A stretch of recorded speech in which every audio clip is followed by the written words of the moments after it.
Hello दोस्तों, welcome back to my YouTube channel. दोस्तों बात करेंगे हम बीपीएससी टीआरई 3.0 री एग्जाम अपडेट को लेकर के। जैसा कि आपको पता है कि बीपीएससी टीआरई 3.0 का री एग्जाम 19 जुलाई से लगा करके 22 जुलाई के बीच कराया गया था। इसी बीच यहाँ पे 1 to 5 यानी कि पीआरटी के लिए और 6 to 8 का जो आपकी आंसर की है वो पूरी तरह से घोषित कर दी गई है। यहाँ पे देखिए हिंदी, अंग्रेजी, विज्ञान, गणित और सामाजिक विज्ञान आंसर की यहाँ पे हम लोग बात करने वाले हैं। और देखिए इसमें हम लोग कट ऑफ को लेकर के भी बात करेंगे, वो महिला और पुरुष दोनों के लिए, यानी कि मेल और फीमेल दोनों की कट ऑफ जानेंगे कि क्या एक्सपेक्टेड कट ऑफ हो सकती है, कितने नंबर पे चयन आपका हो सकता है, चाहे वो आपका गणित एवं विज्ञान हो, चाहे आपका सामाजिक विज्ञान हो, चाहे आपका अंग्रेजी हो, चाहे आपका हिंदी हो। ठीक है, सभी को लेकर के यहाँ पे बात करेंगे। जनरल, ईबीसी, बीसी, ईडब्ल्यूएस या एससी एसटी सभी कैटेगरी को लेकर के बात करने वाले हैं। कई सारे महत्वपूर्ण अपडेट आपको इस वीडियो के माध्यम से मिलने वाली हैं और जो भी जानकारी आपको दी जाएगी वो ऑथेंटिक होगी, इसलिए वीडियो को भी लाइक शेयर करिएगा। और यदि आप चैनल पर पहली बार विजिट किए हैं तो चैनल को भी सब्सक्राइब करके बेल आइकन को प्रेस कर लीजिएगा, जिससे हर लेटेस्ट अपडेट आपको समय से मिलती रहेगी। चलिए एक बार देखते हैं कि बीपीएससी आयोग की तरफ से क्या नोटिस जारी किया गया है आपके आंसर की को लेकर के। स्क्रीन पे आप देख पा रहे हैं कि बिहार लोक सेवा यानी कि बीपीएससी की तरफ से एक आवश्यक सूचना आया है, जिसमें आंसर की को लेकर के बताया गया है।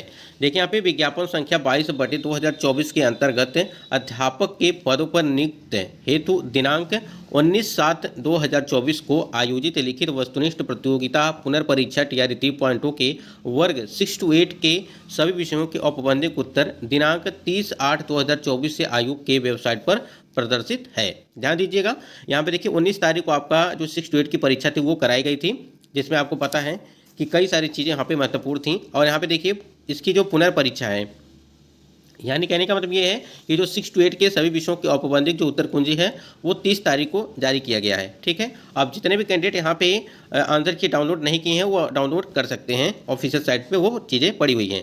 उक्त परीक्षा में सम्मिलित अपीयर्ड उम्मीदवारों को एतद द्वारा सूचित किया जाता है कि वैसे उम्मीदवार जिन्हें उक्त विषय के किसी भी प्रश्न के उत्तर पर आपत्ति हो। ठीक है, यानी कि आयोग द्वारा जो आंसर की दिया गया है, अगर आपको लगता है कि उस किसी भी प्रश्न पर आपत्ति आप करना चाहते हैं और आपको लगता है कि उत्तर आयोग के द्वारा गलत दिया गया है, तो उस पर आप आपत्ति कर सकते हैं।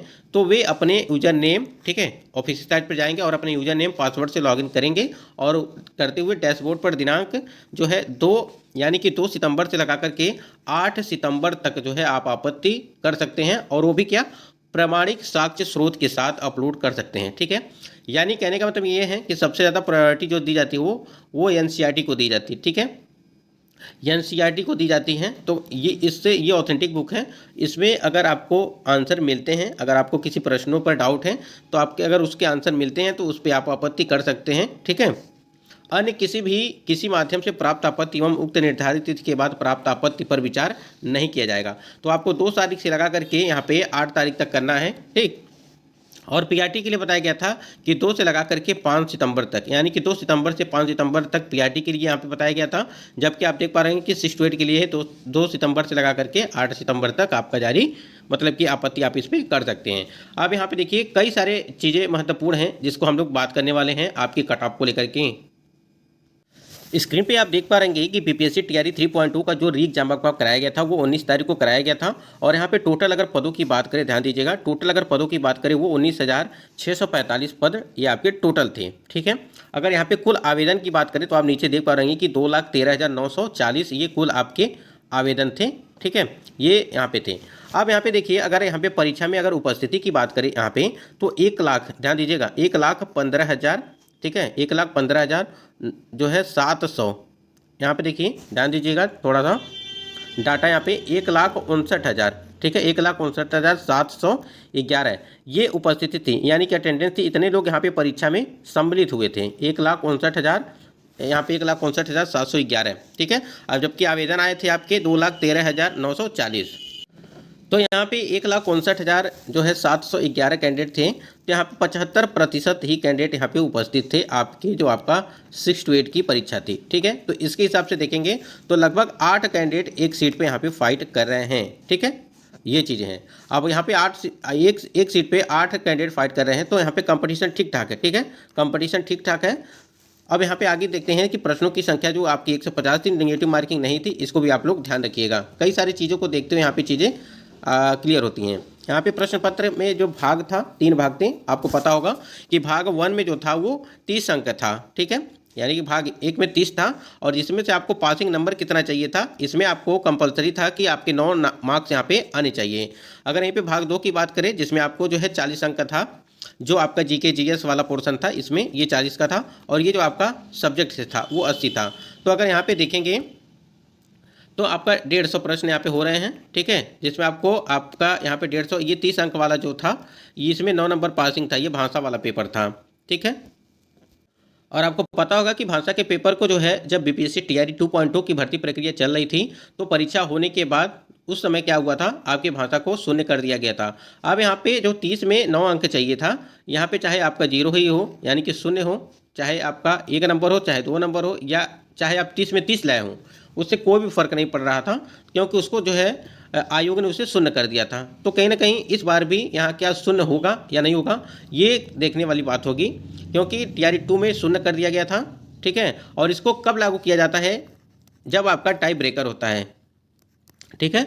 जब आपका टाई ब्रेकर होगा तब उस टाइम पे चीज़ें इसको लागू किया जाएगा, मतलब कि उस टाइम पे इसको देखा जाता है। अगर आपके नंबर यहाँ पे 2 कैंडिडेट का यहाँ पे बराबर बराबर नंबर आता है तब जाकर के यहाँ पे इस चीज़ को लागू किया जाएगा, आपका जब टाई ब्रेकर होगा, ठीक है। उसके बाद देखिए यहाँ पे बीपीएससी आयोग के द्वारा जो न्यूनतम पासिंग मार्क्स रखा गया है इसको भी यहाँ पे थोड़ा ध्यान दीजिएगा, क्योंकि अगर आपको इतना आप नंबर नहीं पा रहे हैं तो आप क्वालिफाई नहीं माने जाएंगे।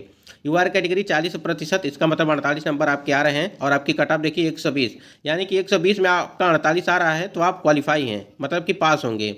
यहाँ पर देखिए 36.5% BC2 के लिए, यानी कि 43.8 नंबर यहाँ पे आ रहे हैं तो आप क्वालिफाई हैं।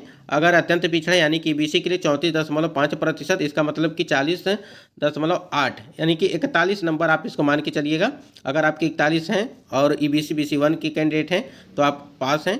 और अनुसूचित जाति अनुसूचित जनजाति 32%, इसका मतलब 38, मतलब कि 39 नंबर इसमें चलिए मान के चलिए। और यहीं पे 38 इसका भी 39 नंबर मान के चलिए, जो दिव्यांग PWD वाले कैंडिडेट हैं, ठीक है। ये SC ST वाला जो है 32% है। अब यहाँ पे कुछ कैंडिडेट का कहना ये होगा, क्या ये जो न्यूनतम पासिंग मार्क्स रखा गया है यही कट ऑफ होगी, तो बिल्कुल गलत है। ये आपका आयोग के द्वारा एक न्यूनतम पासिंग मार्क्स रखा गया है। मान लीजिए यहाँ पे जो आपका पासिंग मार्क्स रखा गया है, ध्यान दीजिएगा, ये आपका 120 में, अगर आपका मान लीजिए आपका 120 में और आप जनरल कैटेगरी के कैंडिडेट हैं, आपके 48 नंबर आ रहे हैं तो आप क्वालिफाई माने जाएंगे, ठीक है, आप क्वालिफाई माने जाएंगे। अब आपकी कट ऑफ कितनी जाएगी वो हम लोग बात करेंगे, किस सब्जेक्ट में कितनी कितनी कट ऑफ आपकी जाएगी उसको लेकर के। ये तो आयोग के द्वारा निर्धारित किया गया है आपका जो है पासिंग मार्क्स है, ठीक है, ये आपका कंपलसरी है, यानी कि आपके अगर इतने मार्क्स नहीं हैं तो आप पहले ही बाहर हो जाएंगे। और देखिए अभी भी कुछ लोगों को बहुत सारा कन्फ्यूजन ये है कि 150 पे कट ऑफ बनेगी या 120 पे बनेगी, ठीक है। तो आप ध्यान दीजिएगा, आपकी कट ऑफ 120 पे ही बनेगी। तो उस हिसाब से आपको बताया जाता है कि आपका 65 नंबर है, ठीक है, या 70 या 75 के आसपास कट ऑफ होगी, तो आपको 120 के ही द्वारा बताई जाती है, यानी कि 120 पे बनेगा तो उसी के हिसाब से बताई जाएगी, न कि आपका 150 पे बनेगा, ठीक है। इस बात को ध्यान रखिएगा। बहुत सारे कमेंट्स आ रहे हैं आप लोगों के कि क्या 120 या 150, तो ये आपका 120 पे ही कट ऑफ रहती है, चाहे वो टीआरई 1 हो, टीआरई 2 हो, चाहे टीआरई 3। यहाँ पे एक चीज़ और समझिएगा, देखिए आपकी जब टीआरई 1 की भर्ती प्रक्रिया कराई गई थी तो उस टाइम पे आपका जो है 6 to 8 की कोई भर्ती, यहाँ पे कोई भी वैकेंसी नहीं थी। यहाँ पे देखिए पीआरटी का था, फिर 9वीं 10वीं का था, उसके बाद आपका देखिए यहाँ पे 11वीं और 12वीं का था। ध्यान दीजिएगा, ये 11वीं और 12वीं का था, ठीक है, यानी कि 6 to 8 की कोई भी भर्ती नहीं थी। जब आपका टीआरई 2.2 की भर्ती कराई गई थी उस टाइम पे था, तो उसको देखते हैं कि उसमें कितनी कट ऑफ आपकी गई थी। देखिए जब आपकी टीआरई 2.2 की भर्ती प्रक्रिया कराई गई थी तो उसमें क्या था कि अनरिजर्व कैटेगरी की अगर बात करें जो इसमें था, यानी कि अनरिजर्व कैटेगरी की जो आपकी कट ऑफ गई थी वो गणित एवं विज्ञान के लिए, वो आप देख पा रहे हैं कि 80 गई थी। अगर यहीं पे देखिए 70, यहाँ पे 69 नंबर, यानी कि 11 नंबर का यहाँ पे अंतर दिया गया था मेल और फीमेल में, ठीक है। ये आपका गणित और विज्ञान का है। तो इस हिसाब से अगर देखेंगे जो आपका गणित और विज्ञान का है ये 80, जैसा आपको बताया गया था कि अभी एक अपडेट आई थी कि आपकी जो कट ऑफ होगी, मतलब कि वो टीआरई 1 और टीआरई 2, ठीक है, ध्यान दीजिएगा, टीआरई 1 और टीआरई 2 दोनों की कट ऑफ से मतलब कि कमी रहेगी। जैसा कि यहाँ पे देख पा रहे कि टीआरई 1 की तो आपकी यहाँ पे भर्ती प्रक्रिया ही नहीं कराई गई थी। टीआरई 2 में आप देख पा रहे 80 यूआर कैटेगरी मेल के लिए, और फीमेल के लिए जो है यहाँ पे 69 यानी कि 69 नंबर यहाँ पे गया था। और ईडब्ल्यूएस के लिए देखिए 75 नंबर, और ईडब्ल्यूएस फीमेल के लिए जो है यहाँ पे 63 नंबर यहाँ पे कट ऑफ गई थी। तो इस हिसाब से देखेंगे, अगर यहाँ पे मैथ और साइंस की बात करें तो मैथ और साइंस में सबसे ज़्यादा कैंडिडेट ही मतलब हैं, तो इसके कट ऑफ इसी के आसपास मतलब कि 1 या 2 नंबर का अंतर आपको देखने को मिल सकता है, क्योंकि नंबर ऑफ वैकेंसी और नंबर ऑफ स्टूडेंट वो भी काफ़ी ज़्यादा मायने रखता है। और आपको पता है कि मैथ और साइंस में काफ़ी ज़्यादा कैंडिडेट रहते हैं। अगर यहाँ पे इसी प्रकार देखेंगे, जो आपका अंग्रेजी में देख पा रहे हैं कि 82 आपकी कट ऑफ गई थी 6 to 8 में, ठीक है, 2.2 में सामान्य के लिए। और महिला के लिए देखिए 76 गया था अंग्रेजी में, ईडब्ल्यूएस के लिए 76, फिर ईडब्ल्यूएस महिला के लिए यहाँ पे 70, फिर एससी के 59, यहाँ पे एससी महिला के लिए जो है 39। तो आप देख पा रहे हैं अंग्रेजी में इतना गया था। और उसी प्रकार यहाँ पे उर्दू में देख पा रहे होंगे सबसे ज़्यादा कट ऑफ 91 गया था उस टाइम पे, ठीक है। तो यहाँ पे 82 है, तो इससे मतलब कि सभी का कमी रहेगा इस बार। और यहाँ पे देखिए 91, फिर 84, फिर 86, फिर यहाँ पे ईडब्ल्यूएस महिला के लिए जो 80 और यहाँ पे 43, ठीक है। इस प्रकार से आप देख पा रहे नीचे। यहीं पर अगर संस्कृत की बात करें, संस्कृत में 79 है, फिर यहाँ पे 70 है, 65 है, फिर 49 है, फिर 39 है। और हिंदी में देखिए सबसे ज़्यादा कट ऑफ आपकी जो है 87 यूआर कैटेगरी मेल के लिए गई थी, फिर यहाँ पे 83 जो है आपका फीमेल के लिए, फिर 80 जो है ईडब्ल्यूएस के लिए, फिर 76 यहाँ पे आपका महिला कैंडिडेट के लिए गया है ईडब्ल्यूएस। एससी की बात करें यहाँ पे 71। तो यहाँ पे जो कट ऑफ थी, जो आपका हिंदी हो गया, देखिए कई 3-4 सब्जेक्ट ऐसे हैं, जैसे मान लिया आपका एसएसटी हो गया, फिर आपका ये हिंदी हो गया, फिर संस्कृत, यहाँ पे अंग्रेजी, ठीक है। ये ऐसे सब्जेक्ट हैं जिसमें बहुत सारे कैंडिडेट मतलब कि रहते हैं। अब यहाँ पे कुछ कैंडिडेट का कमेंट आ रहा था कि एसएसटी का जो कट ऑफ होगा वो आपकी कितनी होगी। ध्यान दीजिएगा, जैसे मान लीजिए यहाँ पे एसएसटी के लिए जो 6 to 8 की बीपीएससी टीआरई 2.2 की भर्ती में गई थी यूआर कैटेगरी की, वो 85 गई थी, ठीक है। और यहीं पे अगर महिला की बात करें वो 76 गई थी, यानी कि 8-9 नंबर का अंतर यहाँ पे देखने को मिला है। यहीं पे ईडब्ल्यूएस की बात करें अगर, तो यहाँ पे देखिए 80 गई थी ईडब्ल्यूएस के लिए, यहीं पे ईडब्ल्यूएस फीमेल के लिए जो है 71 गई थी। हम एसएसटी की बात कर रहे हैं जो टीआरई 2.2 की भर्ती में आपकी कट ऑफ गई थी। एक बार इसको देखिए, उसके बाद हम लोग यहाँ पे बात करेंगे। यहीं पे देखिए एससी के लिए 71 गई थी, फिर यहाँ पे एससी फीमेल के लिए जो 57, एसटी के लिए 71, फिर यहाँ पे एसटी के लिए 59, फिर ईबीसी के लिए 78, ईबीसी फीमेल के लिए जो है वो 67। तो आप इस प्रकार से देख पा रहे होंगे। और देखिए यहाँ पे आप नीचे आएंगे थोड़ा, तो यहाँ पे देखेंगे बीसी के लिए जो है वो 82 जो गया था, ये बीसी फीमेल के लिए जो है यहाँ पे 71, यानी कि 10 नंबर 11 नंबर का अंतर यहाँ पे देखने को मिल रहा है बीसी और बीसी फीमेल में, ठीक है। इसके बाद यहाँ पे देखिए डिसेबल कैंडिडेट का देखिए यहाँ पे दिया गया है, डिसेबल के में ओएस कैंडिडेट का दिया गया है 73, ठीक है। इस प्रकार से फ्रीडम फाइटर के लिए जो है वो 52 दिया गया है। तो अगर यहाँ पे हम लोग अनरिजर्व कैटेगरी की अगर बात करें इस बार की क्या कट ऑफ होगी उसको देखिए। यहाँ पे देखिए 75 से 80 के बीच, ठीक है, 75 से 80 के बीच इसमें प्लस और माइनस 2 नंबर आप कर सकते हैं आगे पीछे, ठीक है। 75 से 80 के बीच या 85 के बीच इसमें आप रख सकते हैं। इसको आप 80 मान के चलिए, ठीक है, क्योंकि जो आपको बताया गया था जिस हिसाब से बताया जा रहा है, और सबसे ज़्यादा कैंडिडेट आपको एसएसटी में ही देखने को मिलेंगे। तो यूआर कैटेगरी की जो फीमेल की मेल का है 85 था, तो यहाँ पे 80 मान के चलिए आप, ठीक है। 80 के आसपास जिनका भी होगा, मतलब कि 75 से ऊपर जिनका भी होगा उनका यहाँ पर सिलेक्शन होगा इस हिसाब से। अब इतना भी कम आपकी कट ऑफ नहीं जाएगी जितना आप मतलब सोच रहे हैं, यानी कि किसी का मान लीजिए 55 अंक आया है, ठीक है, तो उनका वो सोचेंगे कि इतना ही मतलब कि कट ऑफ रहेगा, तो ये बिल्कुल गलत है। और आपको पता है कि देख रहे हैं कितना ज़्यादा हाई कट ऑफ रहता है, क्योंकि नंबर ऑफ़ स्टूडेंट भी काफ़ी ज़्यादा रहते हैं। तो जब नंबर ऑफ़ स्टूडेंट रहेंगे और नंबर ऑफ़ वैकेंसी कम रहेगी तो कहीं ना कहीं कट ऑफ आपकी हाई जाएगी।